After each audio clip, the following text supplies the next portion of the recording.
Hi, I'm Jane Peyton. I'm the principal of the School of Booze.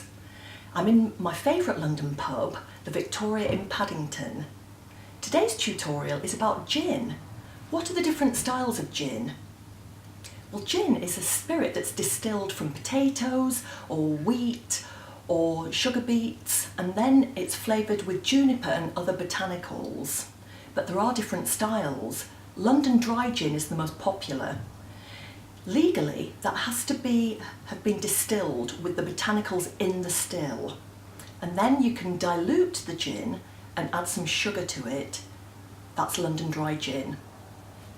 Plymouth gin has to be made in Plymouth, in the Blackfriars distillery. It's made in a similar way to London dry, but it's fruitier and more aromatic.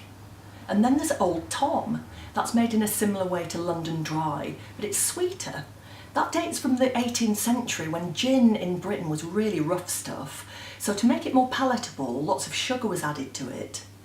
And then there's a style called Geneva or Geneva or Geneva.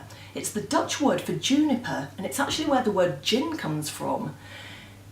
Geneva is much more malty than the others.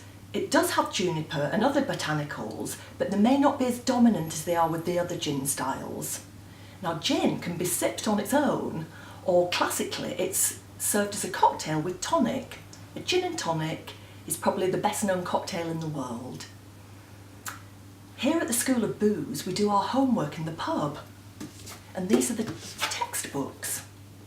It's actually the same book, just a different title and different cover. You can buy them from my website, and I'll send you a signed copy.